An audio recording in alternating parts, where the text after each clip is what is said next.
کرنا خدا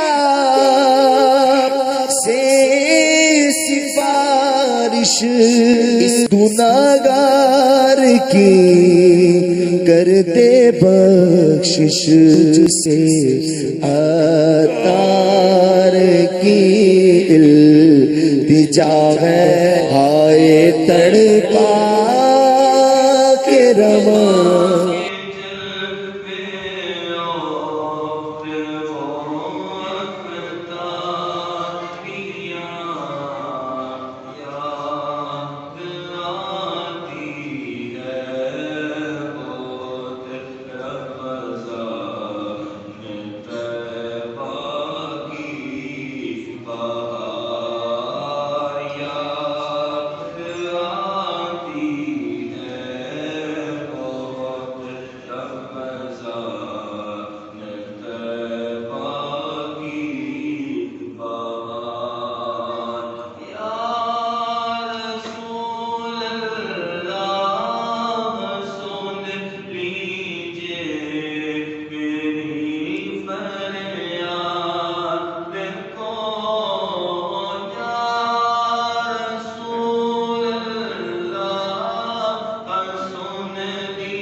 اللہ تبارک و تعالیٰ قرآن کریم میں ارشاد فرماتا ہے، فرمایا وَعَجِلْتُ إِلَيْكَ رَبِّ لِتَرْضَىٰ۔ ایک عورت کا واقعہ لکھا ہے، کہا کہ وَعَجِلْتُ إِلَيْكَ رَبِّ لِتَرْضَىٰ۔ ایک عورت تھی، اس کا شوہر کہیں دوسرے شہر میں کام کرتا تھا۔ اس نے پیغام پہنچایا گھر کے میں نے فلاں تاریخ کو گھر آنا ہے، تو میرے لیے نا فلاں چیزیں پکا کے رکھنا جو مجھے پسند ہے، اور اس نے کچھ فرمائشیں کی کہ فلاں چیزیں تم نے لے کر آنی ہے، پکا کر رکھنی ہے۔ اس عورت نے کہا ٹھیک ہے۔ اس عورت کی ایک عادت تھی کہ جب بھی نماز کا وقت ہوتا تھا وہ فوراً جو ہے نماز کی طرف بڑھ جاتی ہے۔ جیسی اذان ہونی، جیسی نماز کا وقت شروع ہونا، کیونکہ ہم تو مساجد میں نماز پڑھتے ہیں تو جب جیسے ظہر کا 1:30 بجے ہے، عصر کا جو بھی ٹائم فکس ہوتا ہے اسی ٹائم پہ ہم عبادت پڑھتے ہیں، لیکن عورتوں کا ذہن بات ہے وہ جب وقت شروع ہوتے ہیں، جب اذان ہوتی ہے وہ پڑھ لیتی ہیں۔ تو اس کی عادت تھی کہ جیسی اذان ہوتی ہے، جیسی وقت شروع ہوتا ہے وہ فوراً نماز پڑھ لیتی ہے۔ اب ہوا کچھ اس طرح سے کہ اس کے شوہر نے جو پیغام پہنچایا تھا کہ میں فلاں دن آؤں گا تو اس دن تو نے جو ہے یہ سامان اور یہ چیزیں پکا کے رکھنی ہیں، میں کافی عرصے بعد گھر آ رہا ہوں۔ اب عورت جو تھی وہ چیزیں پکا رہی تھی، اتنے میں اذان کا وقت ہو گیا، نماز کا وقت آ گیا۔ کچھ چیزیں اس نے پکا لی تھی، کچھ ابھی چیزیں بیچ میں باقی تھی، پوری نہیں بن سکی تھی۔ اب وہ سوچ میں پڑ گئی کہ میں پہلے یہ چیزیں اپنی پوری کر لوں جو میرے شوہر نے کہی ہیں، یہ جو میری عادت ہے کہ جیسے نماز کا وقت آتا ہے میں نماز پڑھ لیتی ہوں، اس اپنی عادت کو پورا کروں۔ وہ کافی دیر سوچتی رہی، پھر اس نے کہا کہ میں نا پہلے نماز ہی پڑھ لیتی ہوں، چیزیں تو بعد میں بھی بن جائیں گی، 5 منٹ لیٹ بن جائیں، میں پہلے نماز پڑھ لیتی ہوں۔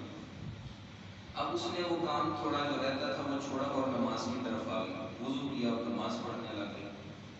جب سجدے میں جاتی ہے تو اتنے میں ہی جو ہے اس کا شوہر بھی نماز کے دوران ہی گھر میں آ جاتا ہے۔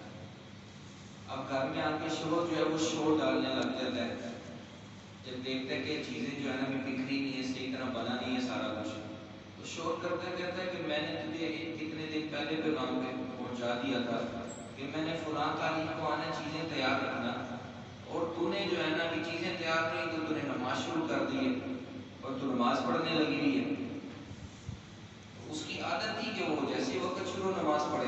ہوا کچھ ایسے کہ جب وہ سجدے میں جاتی ہے اور سجدے میں جب ہوتی ہے تو یہ اس وقت وہ بندہ بول رہا ہوتا ہے کہ تجھے پتہ نہیں تھا میں نے کام کہا تھا تو فلاں بولی جاتی ہے، لیکن ایک وقت آتا ہے کہ وہ دیکھتا ہے کہ اس کی بیوی سجدے سے اٹھی نہیں اور وہ بولی جا رہا ہوتا ہے، دیکھتا ہے کہ بیوی سجدے سے ساری نہیں اٹھا رہی، اتنے میں جو ہے وہ بیوی کے پاس جاتا ہے اور اس کو جا کے ہلاتا ہے، دیکھتا ہے تو اس کی بیوی اس دنیا سے چلی جاتی ہے۔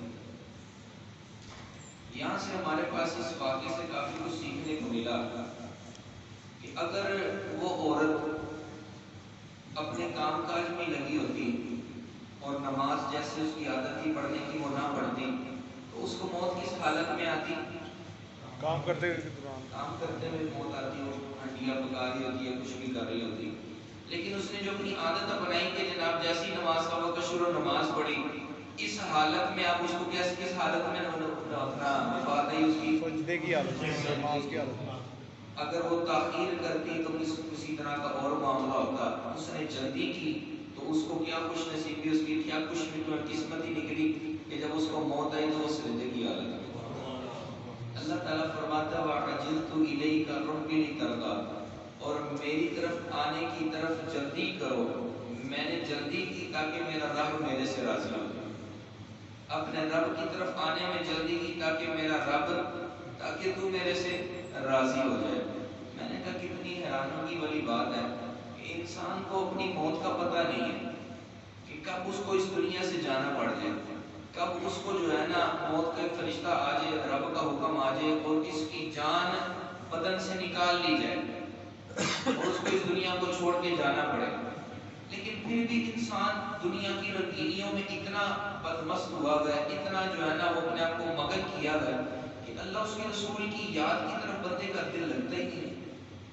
کبھی بندہ جو ہے نا وہ اچھے خاصے نمازی ہے، کبھی فجر کی نماز چھوڑ رہے ہوتے ہیں، صبح بس ہلکا سا سر درد ہو گیا تو میں نے گھر میں نماز پڑھ لی، مجھے فلاں نماز میں نظر نہیں ہے، وہ ہلکا وہ نا طبیعت ذرا ٹھیک نہیں تھی، طبیعت ٹھیک پتہ نہیں کیسے نہیں تھی، افطاری میں آپ تھے، صاحب نے افطاری کی، آپ نے ڈٹ کے کی ہے، اس کے بعد آپ اور بھی باہر آتے جاتے آپ بالکل ٹھیک نظر آ رہے ہو، لیکن نماز کا وقت آیا تو آپ نے کہا میری طبیعت ٹھیک نہیں ہے۔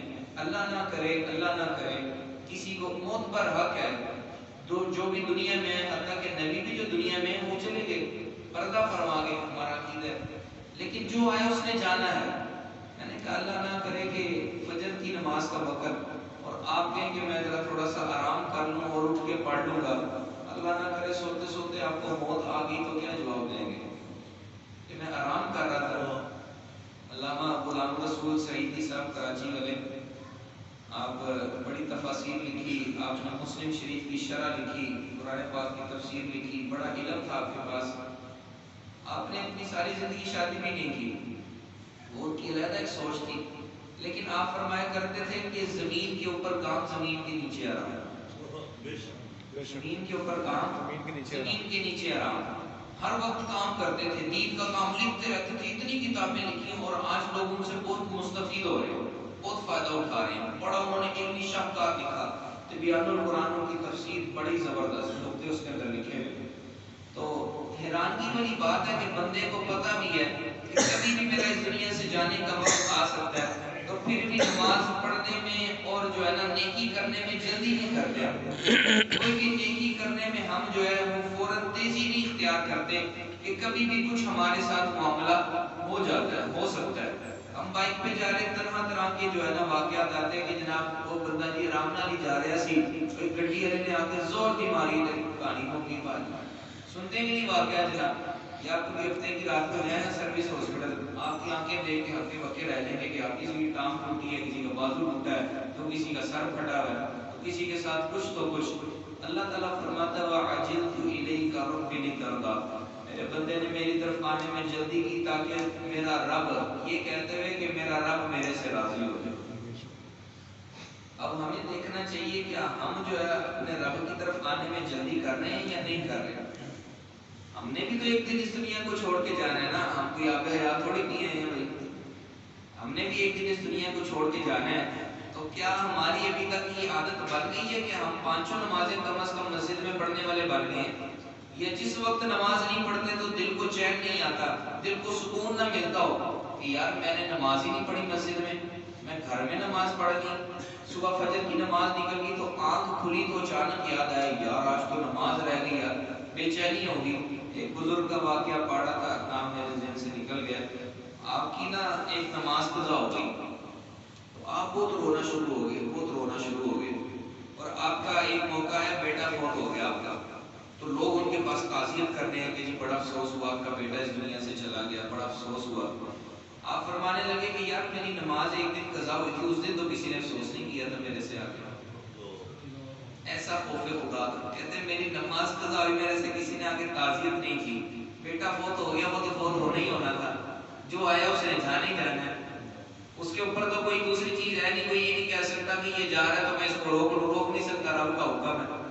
لیکن نماز قضا کرنا ہی اپنے بس میں ہوتا ہے کہ پڑھنی ہے یا نہیں پڑھنی۔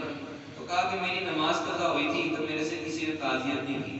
حضرت عبداللہ بن مبارک رحمۃ اللہ تعالی علیہ، آپ کا خوف خدا اس قدر زیادہ تھا، اس قدر زیادہ تھا، جب آپ کسی کو گناہ کرتا دیکھتے تھے نا آپ کے پیشاب سے خون آنے لگ جاتا تھا، اس قدر خوف خدا تھا آپ کے اندر، آپ رویا کرتے تھے۔ تو ہماری یہ کیفیت نہیں بنتی کہ ہمیں جو ہے نا گناہ کرتے ہوئے جو ہے نا کوئی شرمندگی ہوتی ہوگی یا بعد میں، چلے گناہ جو ہے نا، گناہ میں آپ کو بتاؤں گناہ بندے سے ہو جاتا ہے، لیکن سمجھدار بندہ وہ ہے کہ جب گناہ ہو جائے تو فوراً شرمندگی کرتے ہوئے فوراً رب کی بارگاہ میں توبہ کر لے۔ اللہ تبارک و تعالیٰ فرماتا ہے مجھے وہ بندہ بہت پسند ہے، جب اس سے کوئی گناہ ہو جائے تو فوراً میری بارگاہ میں آ جاتا ہے۔ فوراً میرے سے توبہ کر لیتا ہے، فوراً میرے سے معافی مانگ لیتا ہے، فوراً میرے سے رجوع کر لیتا ہے. وہ ہے نا آیت قرآن پاک کی، یا ایتھا النفس المطمئنہ، اے مطمئن نفس. اللہ تبارک تعالیٰ فرماتا ہے ارجعی الی ربک راضیۃ مرضیہ. اللہ تعالیٰ فرماتا ہے کہ جب وہ میرے سے رجوع کرتا ہے، ارجعی میرے سے رجوع کرتا ہے، الی ربک اپنے رب کی طرف رجوع کرتا ہے، کہا راضیۃ مرضیہ، میں اس سے راضی ہو جاتا ہوں، وہ مجھ سے راضی ہو جاتا ہے. کیا کمال ہے یار، بندہ خود گناہ بھی کرتا ہے اور رب کہتا ہے، وہ مجھے کہتا ہے کہ میرے سے گناہ ہو گیا، غلطی ہو گئی، یا اللہ معاف کر دیا. اللہ فرماتا ہے کہ میں معاف کر دیتا ہوں، وہ بھی راضی ہو جاتا ہے، میں بھی راضی ہو جاتا ہوں. یہ عجیب ہی کارستان مطلب کی بات ہے نا کہ نہیں، کہ جناب یہاں پہ کوئی غلطی کرے تو مالک ڈانٹتا ہے، اس کو جھڑکتا ہے، اس سے ناراض ہوتا ہے. لیکن رب کہتا ہے کہ جب میرا بندہ میرے سے کوئی غلطی کرتا ہے نا اور مجھے کہتا ہے میرے سے غلطی ہو گئی ہے یا اللہ معاف کر دے، میں اس کو معاف بھی کر دیتا ہوں، میں اس سے راضی بھی ہو جاتا ہوں، وہ بھی میرے سے راضی ہوتا ہے. پھر ہوتا کیا؟ فرمایا کہ فادخلی فی عبادی، میں اس کو اپنے بندوں میں داخل کر دیتا ہوں. پھر ہوتا کہ جب وہ میرے بندوں میں داخل ہو جاتا ہے، فادخلی جنتی، میں اس کو جنت میں داخل کرتا ہوں. ہے کہ نہیں؟ رب کی پیاری پیاری باتیں، رب کیا کیا کیا شان ہے اپنے رب کی ہمارے پاس. وہ کتنا کرم نواز ہے، چھوٹی چھوٹی باتوں میں کہتا ہے جنت میں دے دیا، جنت داخل، میں تجھے جنت میں بھیج دوں گا، جنت میں بھیج دوں گا. چھوٹی چھوٹی باتوں میں. لیکن غور کریں یار، رب کی رحمت اتنی بڑی ہے، کیا ہم نے جو ہے نا رب کی رحمت سے کوئی ابھی تک نیند سے لگا کے اور فائدہ حاصل کیا؟ اللہ تعالیٰ رمضان کے جمعے میں 10-10 لاکھ لوگوں کی مغفرت فرما رہا ہے، کیا ہم اس سے بھی حصہ لے سکے یا نہیں لے سکے؟ ہم نے کوئی کوشش کی یا نہیں کوشش کی؟ ہم تو نہیں جانیں کہ ہماری مغفرت ہوئی یا نہیں ہوئی، لیکن یہ کوشش کریں کہ اگر اپنے رب سے ابھی تک مانگا نہیں ہے نا تو مانگنا شروع کر دیں. مانگ لیں. یہ مانگنے کے دن ہیں، یہ دن دوبارہ واپس نہیں آئیں گے، چاہ کے بھی واپس نہیں آئیں گے، بالکل واپس نہیں آئیں گے. اللہ تبارک و تعالیٰ کی یہ کرم نوازی ہے کہ اللہ تعالیٰ نے یہ مہینہ ہمیں عطا فرمایا. اور سنیں، جب بندہ اس دنیا سے چلے جاتا ہے، کتابوں میں لکھا ہوا ہے کہ قیامت والے اپنا قبر میں، جب بندہ اس دنیا سے چلے جاتا ہے قیامت میں قبر میں جب اس سے پوچھا جائے بتاؤ اگر تمہیں موقع دیا جائے دنیا میں جانے کا تو کیا کرو گے؟ کیا کرو گے؟ کہا کہ مجھے ایک یہ موقع بس دے دیا جائے کہ میں دنیا میں جاؤں اور رمضان کا ایک دن مجھے ملے، ایک دن مجھے مل جائے. رمضان کی اتنی قدر ہے کہ مرنے کے بعد پتہ چلے گی کہ رمضان کی کیا قدر ہے. ہمارے پاس یہ زندگی کے موقع جو ہیں یہ ایک قیمتی لمحات ہیں، جو ایک دفعہ چلا گیا وہ واپس نہیں آئے گا. میرے آقا مولا صلی اللہ علیہ وسلم ارشاد فرماتے ہیں کہ جب روزانہ سورج صبح طلوع ہوتا ہے تو یہ نگاہ کرتا ہے کہ آج میرے اندر کوئی نیکی کرنی ہے تو کر لو، آج کے بعد میں پلٹ کر کبھی واپس نہیں آؤں گا. آج رمضان کا اتنا اہم ترین دن جمعہ تھا، تو کئی بندوں کو کہا بھی جاتا ہے کہ نماز کی طرف آ جائیں، وہ لیکن نہیں، ذہن نہیں بنتا. نماز کے دوران جو ہے نا جس ٹائم مسجد میں آنا ہوتا ہے اس ٹائم میں دیکھتا ہوں اسٹیٹس لگا ہوتا ہے کہ جس ٹائم مسجد میں بیٹھنے کا ٹائم ہوتا ہے. میں حیران ہوتا ہوں یار کہ طبیعت خراب پتہ نہیں کس طرح کی ہوتی ہے، یا ذہن نہیں بنتا، ہم رب سے ڈرتے ہی نہیں ہیں. اور حیرت والی سب سے بڑی بات پتہ کیا ہے کہ جب ہمیں پریشانی آتی ہے نا، ٹینشن آتی ہے، فوراً بھاگتے ہیں. پھر اس وقت جو ہے نا مسجد ہوتی ہے اور تسبیح ہوتی ہے. یہ عجیب ہی ایک ہمارا ذہن بن گیا ہے کہ جب ضرورت پڑتی ہے تب آتے ہیں، جب ضرورت پڑتی ہے تب آتے ہیں، اور جب رب نوازتا اس وقت نہیں آتے. اللہ تعالیٰ فرماتا ہے لَئِن شَكَرْتُمْ لَأَزِيدَنَّكُمْ، اگر تم شکر کرو گے میں اور عطا فرماؤں گا، شکر کرو گے اور دوں گا. لیکن جب شکر کرنے کا وقت آتا ہے کہ اور آ جائے ہمارے پاس، اس وقت آتے نہیں ہیں، اس وقت آتے نہیں. اب رب دے رہا نا ہمیں، رب نواز رہا ہے، اس وقت مسجد میں کہ اللہ تیرا شکر ہے، اور رب کہے گا شکر ہے تو ٹھیک ہے اور لے لے میرے سے، اور لے لے میرے سے، جتنا چاہے لے لے، میرے خزانوں میں تو کمی نہیں، میں تو بھر کر کے بھی عطا فرماؤں گا. یہ نہیں کہوں گا ختم ہو گیا. کسی کے پاس جائے نا لینے، وہ کہتے ہیں جناب وہ سارے میں بانٹتا ہے جی مک گیا ہوں. میں کہا ہم جس سے مانگتے ہیں اس کے پاس یہ لفظ ہی نہیں ہے مک گیا، اور جس کو چاہے جتنا چاہے دیتے ہی جاتا ہے، دیتے ہی جاتا ہے، دیتے ہی جاتا ہے، یہ لفظ ہی نہیں ہے. کسی سے کہیں جی وہ آپ دعوت اسلامی کے لیے زکات دیتے ہیں، وہ بانٹتی ساری بھائی ہوتا ہے نا جی ایسے، اور یہ لنگر بانٹنے سے آپ یہ ڈبہ میں بھی دیکھو جی بانٹتا سارا. میں کہا رب کہتا ہے کہ کچھ بھی نہیں، جب مرضی جسے چاہے جتنا چاہے لے لے میرے سے. لیکن ایک بھی یاد رکھیں، اللہ تعالیٰ آگے اسی آیت میں فرماتا والا ان کفرتم، اگر تم میری ناشکری کرو گے ان عذابی لشدید، میرا سخت عذاب ہے. میری پکڑ ہو سکتا ہے. یہ اللہ تعالیٰ نے ہمیں ڈھیل دی ہوئی ہے. اللہ تعالیٰ ہمیں چھوٹ دیتا ہے کہ اپنے بندے کو دیکھے بندہ کرتا کیا کرتا ہے. بندہ سمجھتا نہیں میرے پاس گاڑی بھی ہے، پیسے بھی ہے، سارا کچھ ہے، میں تو نماز بھی نہیں پڑھتا تھا، پھر خوش رہ رہا ہوں. اللہ تعالیٰ فرماتے ہیں ڈھیل دی ہوئی ہے تجھے. یہ ڈھیل کا ایک وقت ہے، کبھی بھی رسی کھینچی تو کہیں کا نہیں رہے گا. اللہ تبارک و تعالیٰ کی یاد سے جو ہے نا غافل نہیں ہونا چاہیے. رمضان کا آج آخری جمعہ ہے، یہ اپنا ذہن بنا لیں کہ انشاءاللہ ہم مسجد میں جس طرح رمضان میں آتے رہے ہیں انشاءاللہ سارا سال ہی مسجد میں آتے رہیں گے. یہ اپنا ذہن بنا لیں، ورنہ کچھ ہونا کچھ نہیں ہے. مسجد میں ایسا ویسے ہی ہوتا ہے کہ اپنا رمضان کے علاوہ فجر میں 2-3 صفحے زیادہ سے زیادہ ہو جاتی ہیں، ہوتا کچھ نہیں ہے. لیکن یہ ہوتا ہے کہ آپ کے مقدر سو جاتے ہیں، آپ کے مقدر ختم ہو جاتے ہیں، سو جاتے ہیں کہ آپ کے گھر میں ہی نہیں آ رہے. آپ کی قسمت ہی جو ہے نا سو جاتی ہے کہ آپ کے گھر میں نہیں آتے. یہاں پہ کتنے ایسے بیٹھے ہوئے ہیں کہ جن کو پتہ ہے کہ جن کو ایک کو گھر جا کر میں نے نماز کی دعوت دی اکیلے، ان کے کمروں میں بیٹھ کے کافی دیر درس دے کے کتنی ایسی شکلیں، سب کو اپنا پتہ ہے، میں نے جا کے نماز کی دعوت دی. تو اسی طرح سے لوگوں کو جو نہیں مانتے، جو نہیں جانا اپنا کہتے، یہ ان کی غفلت ہے. تو ان کو آپ لوگوں نے دعوت دینی ہے. اپنے گھر والوں کو آپ نے نمازی بنانا ہے. اپنے گھر والوں کو، اپنے بڑے بھائی کو، اپنے چھوٹے بھائی کو آپ لوگوں نے ذہن دینا ہے. اگر ہم نہیں دیں گے تو کوئی ذہن دینے والا نہیں ہے. تو آج جو ہے رمضان کا آخری جمعہ ہے، تو انشاءاللہ اللہ نے چاہا تو رمضان کے بارے میں لکھا ہوا ہے کہ اگر مسلمانوں کو پتہ چل جائے کہ رمضان کیا ہے تو یہ تمنا کریں کہ 12 مہینے رمضان، 12 مہینے رمضان، اس کی اتنی اہمیت ہے. اب جو 5-6 روزے ہمارے ساتھ رہ گئے ہیں تو اس کی قدر کر لینا چاہیے بندے کو، کہ جس قدر ہمارے پاس وقت رہ گیا ہے اس کے اندر قدر کر لینی چاہیے. دعوت اسلامی کے حوالے سے میں ہر 2-3 سالوں سے جو ہے نا اپنا عطیات اکٹھے، عطیات تو کافی عرصے سے کر رہے ہیں. جھولی جب سے مسجد میں آئے ہم ایک جمعے میں مسجد میں ایک جھولی بھی لگاتے ہیں جس میں دعوت اسلامی کے لیے ہم عطیات فنڈ وغیرہ اکٹھا کرتے ہیں. تو آج بھی جو ہے نا یہ سلسلے کے لیے ہم نے رکھا تھا کہ سارے جمعے گزر گئے ہم کچھ کر نہ سکے اس حوالے سے، ورنہ فجر میں بھی جھولی لگتی تھی. اس سال ہم نے کوئی ایسا سلسلہ نہیں کیا. تو آج فطرانہ آپ میں سے کس نے دے دیا ہے؟ یہ جس نے دینا ہے دے دیے والے نا ہاتھ کھڑا کریں. جس نے دینا فطرانہ بھی ہاتھ کھڑا کریں. آپ نے دے دیا ہاتھ کھڑا کر لیں. اور جی اور آپ نے دے دیا، آپ نے ہمیں نہیں دیا، ہاتھ کھڑا کرنا یاد ہے. ہاں نہیں دیا، میں نے کہا جس نے نہیں دیا. ٹھیک ہے یہ چلے زبردست ہو گیا، کئی شرما بھی رہے، کوئی نہیں ہمیں نکلوانا ہوتا. تو اب دعوت اسلامی کے لیے ہر سال جو فنڈ وغیرہ اکٹھا کرتے ہیں. تو دعوت اسلامی پوری اپنا دنیا میں دین کا کام کر رہی ہے، پوری ایک ملک کی تحریک ہے. اور اس کے بعد دعوت اسلامی کا کام کیا ہے، وقت کافی ہو گیا ہے، میں 2 منٹ کے اندر آپ سے بات کرتا ہوں اور اس کے بعد اپنا جمعہ کھڑا کریں گے. تو دعوت اسلامی پوری دنیا میں کام کر رہی ہے. اس وقت دعوت اسلامی صرف 32,000 لوگوں کے گھروں کو چلاتی ہے. یہ جن کو ماہانہ سیلری دعوت اسلامی دیتی ہے ان میں وہ لوگ ہوتے ہیں جو عالم بنانے والے ہوتے ہیں، ان میں وہ لوگ ہوتے ہیں جو بچوں کو حفظ کروانے والے ہوتے ہیں. اگر کوئی پوچھے جناب آپ کے مدرسوں میں پڑھنے والے بچوں کی تعداد کیا ہے، میں نے کہا سن کے حیران ہو جائیں گے، ہمارے مدرسوں میں پڑھنے والے بچوں کی تعداد 3.5 لاکھ ہے.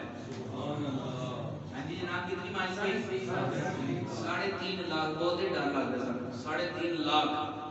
3.5 لاکھ بچے ہمارے سے پڑھتے ہیں. 32,000 لوگوں کو ہم تنخواہ دیتے ہیں. عجیب رکھا ہے کہ جو بچوں کو پڑھاتے ہیں، یعنی بات 3.5 لاکھ لوگوں کو جنہوں نے تھوڑی آگے پڑھانا ہے، لوگ ہی پڑھائیں گے نا، ان کی طرح کے بندے آگے بیٹھ کے پڑھائیں گے.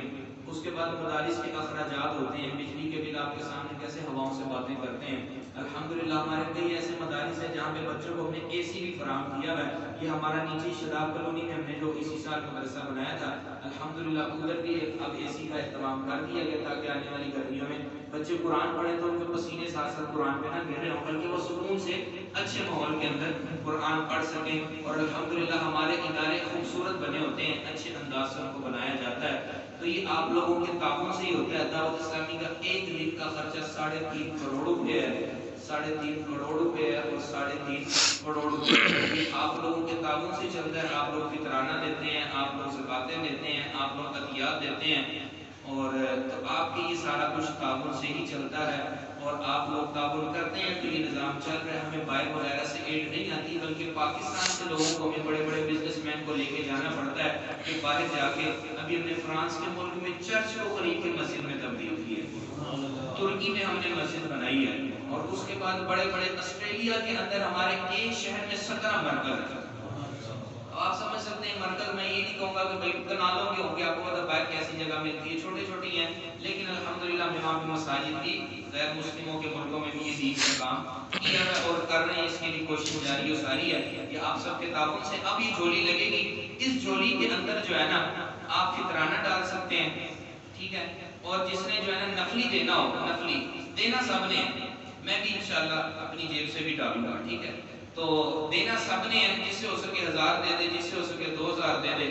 جس کا پاس ابھی نہیں ہے تو جمعے کے بعد میں ادھر ہی بیٹھا ہوں گا، مجھے شکلیں اپنے قریبیوں کی یاد ہوتی ہیں سالوں کی، تو ان کے انتظار میں بیٹھوں گا. وہ آ کے کئیوں نے دے بھی دیا، لیکن یہ فطرانہ جو ہے نا کلیکٹ کیا جا رہا ہے اسپیشلی. تو فطرانہ جس نے نہیں دیا وہ لازمی دے دے، جس نے دے دیا وہی تو پھر دے دے، کوئی مسئلہ نہیں. اور 1000 روپیہ کم از کم دیکھ لیں جو ہے نا وہ دینے